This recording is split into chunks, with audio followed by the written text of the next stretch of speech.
Damn it. ఏంటిటా కుండబద్దలు కొడతా అట్ట.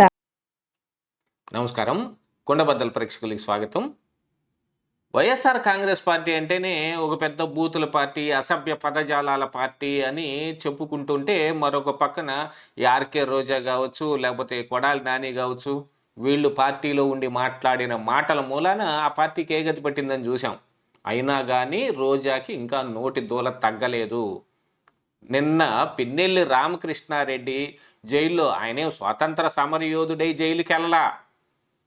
ఆయన ఒక జంట హత్య కేసులో జైలుకి వెళ్ళాడు. అది కూడా సుప్రీంకోర్టు దాకా తిరిగి ఇక ఏమీ పాల్పోలేని పరిస్థితిలో అరెస్ట్ అయి జైలుకి వచ్చాడు.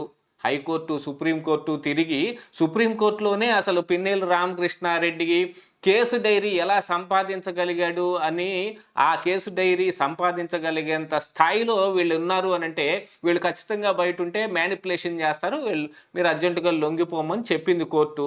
ఆ తర్వాత ఆయన వచ్చి లొంగిపోయాడు.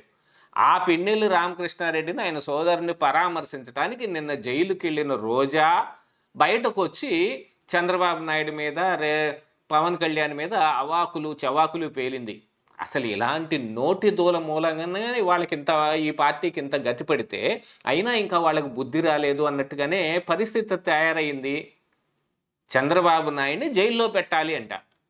ఆ జైల్లో ఉన్న పిన్నెల్లి రామకృష్ణారెడ్డి ఏమన్నా మహాత్ముడయ్యాడా? చంద్రబాబు నాయుడిని ఎందుకు పెట్టాలి జైల్లో? ఇక దాంతోపాటుగా వాడు వీడు అనే పదప్రయోగం కూడా. ఇంకొకడు ఉన్నాడు, పవన్ కళ్యాణ్ అని, రాయలసీమ అంటే నాకు ప్రేమ అని చెబుతుంటాడు. ఎక్కడికి వెళ్ళావు పవన్ కళ్యాణ్? చంద్రబాబు నాయుడు రాయలసీమకి ఎంత అన్యాయం చేస్తూ ఉంటే అని పవన్ కళ్యాణ్ గురించి. ఇక రేవంత్ రెడ్డి గురించి అయితే, ఆయన కూడా పొరుగు రాష్ట్రానికి సీఎం.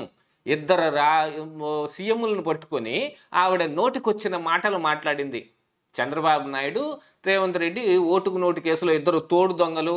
నీతో పాటు ఒకడు ఉన్నాడు కదా మీ ఇంకొక దొంగ, ఆయన కూడా అసెంబ్లీలోనే చెప్పాడు, మీరిద్దరు కలిసే రాయలసీమకు అన్యాయం చేశారు అని. ఇక రాయలసీమ లిఫ్ట్ ఇరిగేషన్ ఆగిపోవడానికి గల కారణాలు ఏమిటనేది గత 4 రోజులుగా విపరీతమైన చర్చ నడుస్తుంది. దాంట్లో కూడా దీని మీద కూటమి ప్రభుత్వం కూడా స్పందించటం జరిగింది. రేవంత్ రెడ్డి చెప్పిన విషయాలు తప్పు అనేది కూడా చెప్పారు.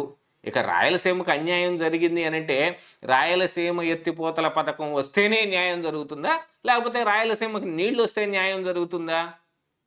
నగర్లోనే ఈవిడ కనీసం ఆవిడ సొంత నియోజకవర్గానికి కూడా వెళ్లకుండా అక్కడ ఉన్న పనులన్నిటిలోనూ ఆవిడే ఏలు పెట్టి గెలుకుతా, సొంత పార్టీలో ఉన్న సొంత మనుషులే ఆవిడకి వెన్నుపోటు పొడిచారు. నగరిలో రోజాని ఖచ్చితంగా గెలవనివ్వని ఎన్నికల ముందే ఒట్టేసుకుని స్వయాన జగన్మోహన్ రెడ్డికే చెప్పారు. అలాంటి రోజా ఈరోజు వచ్చి నంగనాచి కబుర్లు చెబుతూ చంద్రబాబు నాయుడు మీద, రేవంత్ రెడ్డి మీద, పవన్ కళ్యాణ్ మీద అవాకులు చవాకులు బేలుతుంది. అది కూడా సమయం సందర్భం కూడా చూడండి ఎలాంటిదో. ఈవీఎంలు పగలగొట్టిన పిన్నెల్లి రామకృష్ణారెడ్డిని పరామర్శించడానికి, అంటే గతంలో ఆయన ఈవీఎంలు పగలగొట్టిన కారణానికి ఒకసారి జైలుకి వెళ్తే అప్పుడు జగన్మోహన్ రెడ్డి కూడా వెళ్ళి అదే జైల్లో కలిసి వచ్చాడు. ఏ జైలుకైతే అప్పుడు వెళ్ళాడు, ఇప్పుడు కూడా అదే జైలుకి పంపించారు. రోజా కూడా అక్కడికే వెళ్ళి కలిసింది. గతంలో జగన్మోహన్ రెడ్డి కలిసి వచ్చి ఏమన్నాడండి? ఈవీఎంలో పాము దూరిందనో, లేకపోతే ఈవీఎంలో ఏదో జరుగుతోందనో ఆయన ఈవీఎం నేలకేసి కొట్టాడు అన్నాడు. కానీ జరిగిన వ్యవహారం అలాగుందా? అక్కడ తెలుగుదేశం పార్టీకి అనుకూలంగా ఓట్లు పడుతున్నాయని తెలుసుకున్న ఈ పిన్నెల్లి రామకృష్ణారెడ్డి స్వయంగా ఆయనే వెళ్ళి దాన్ని ఎత్తి నేలకేసి కొట్టాడు. ఆ సీసీ కెమెరా ఫుటేజ్ మనం చూసాం కూడా. ఆ రోజుల్లో వాళ్ళని అరెస్టు చేయడానికి పోలీసులు సంసిద్ధంగా ఉంటే పారిపోయి హైదరాబాదులో దాక్కుని, ఆ హైదరాబాద్లో కూడా ఫోన్ ఒక చోట వదిలిపెట్టేసి వేరే ఏదో కారులో మరొక ఫోన్ తీసుకొని పారిపోతూ, మళ్ళీ ఇక కుదరదు, ఇక ఎక్కడికి వెళ్ళినా మనం తప్పించుకోవటం కష్టం అని మళ్ళీ తిరిగి వచ్చిన వ్యక్తి పిన్నెల్లి రామకృష్ణారెడ్డి. అలాంటి మహాభావుడిని కలవటానికి ఈవిడెళ్ళి చంద్రబాబు నాయుడు మీద ఇలా మాట్లాడుతోంది. ఇక రాయలసీమలో ఈ నీటి వ్యవహారం విషయానికి వస్తే కనుక, అదే రాయలసీమలో ఉన్న ఆర్కే రోజా తన నియోజకవర్గం నగరికి ఏం చేసింది అనంటే ఏం లేదు. ఈ రోజునే కొన్ని విషయాలు కూడా బయటకు వస్తున్నాయి. గతంలో ఈ పవన్ కళ్యాణ్ మీద ఈ హీరోయిన్ పూనం కౌర్ని ఉసిగొల్పటానికి కడప నుంచి రౌడీలు ఆవిడ వద్దకు వెళ్ళి మరి ఆవిడ్ని బెదిరించినట్టుగాను, ఆవిడ్ని బ్రైబ్ చేయటానికి ప్రయత్నం చేసినట్టుగాను 2 రోజుల కిందట ఒక యూట్యూబ్ ఛానల్కి ఇచ్చిన ఇంటర్వ్యూలో పూనం కౌర్ చెప్పింది. అసలు ఈ వ్యవహారం మొత్తం చూసిన తర్వాత వైఎస్ఆర్ కాంగ్రెస్ పార్టీ అంటే ఇదిగో ఇది బ్రాండ్ అని చెప్పుకున్న వీళ్ళందరూ ఇప్పుడు వచ్చి నంగనాచి కబుర్లు, తుంగబుర్ర కబుర్లు చెబుతూ ఉంటే ఏ విధంగా చూసుకోవాలి? 2 రాష్ట్రాల సీఎంలను పట్టుకొని ఆవిడ నోటుకొచ్చిన మాటలు దొంగ, వాడు, వీడు అని మాట్లాడుతుందంటే ఏమిటి అర్థం? ఇంకా వీళ్లకు బుద్ధి రాలేదు అనేది అయితే కనపడుతుంది. గతంలో చంద్రబాబు నాయుడు, లోకేష్ వీళ్ళందరి మీద ఏం పెట్టుకున్నారు? నోట్లో హెరిటేజ్ ఐస్ క్రీమ్ పెట్టుకున్నారా? ఈ నోటితోల మాటలే కదా వాళ్ళకి ఇప్పుడు 11 సీట్లు రావడానికి కారణం. అయినా కూడా బుద్ధి రాకుండా మళ్ళీ అదే మాటలు మాట్లాడుతున్నారంటే ఇదంతా జగన్మోహన్ రెడ్డి చేసిన పనే. ఆల్రెడీ ఆ జగన్మోహన్ రెడ్డి గారే మేము తిరిగి 29లో వస్తే ఒక్కొక్కడిని చొక్కాలోడదీస్తాం, బట్టలోడదీస్తాం, ఎక్కడున్నా పట్టుకొస్తాం అని అంటే మరొక వైపున రప్ప రప్ప అని బోర్డులు పెట్టి ఏటపోతు తలకాయలు నరికినట్టు నరుకుతామని మొన్న జగన్మోహన్ రెడ్డి బర్త్డే రోజు ఏం జరిగిందండి?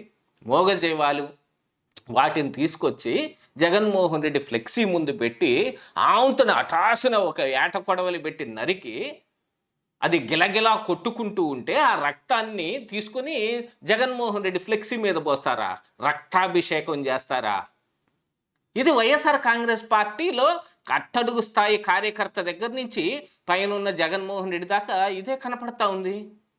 తన సొంత ఇంట్లో సొంత బాబాయిని ఇంట్లోకి జ్వరబడి కొంతమంది గొడ్డలతో నరుకుతూ ఉన్న ఆ కేసును కూడా జగన్మోహన్ రెడ్డి పట్టించుకోలేదు.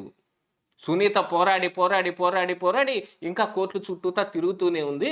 ఇదంతా ఏమిటిరా అని అంటే తన భార్యకు బంధువైన అవినాష్ రెడ్డిని కాపాడుకోవడానికి జరిగింది.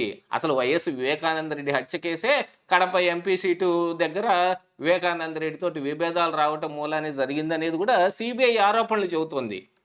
ఇన్ని నేరారోపణలు, ఇన్ని నోటి దూల మాటలు, ఇంత అడ్డదిడ్డమైన వాదనలు.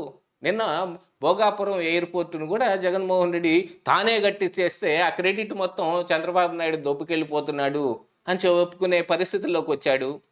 అసత్యపు మాటలు, అభూత కల్పనలు, అడ్డదిడ్డపు మాటలు, నోటి దూల కబుర్లు, వీటన్నిటితోటి ఇంకా అట్టడుగు స్థాయికి వైఎస్ఆర్ కాంగ్రెస్ పార్టీని తొక్కేయడానికి వీళ్ళు ఇంకా బర్రెక పట్టిన గోమారుల్లాగా వైసీపీకి పట్టున్నారు. ఆ పార్టీని అంతం చేసేదాకా వీళ్ళు మాటలు వదిలేటట్టుగా లేరు. ఇదే ఈరోజు కుండబద్దలు.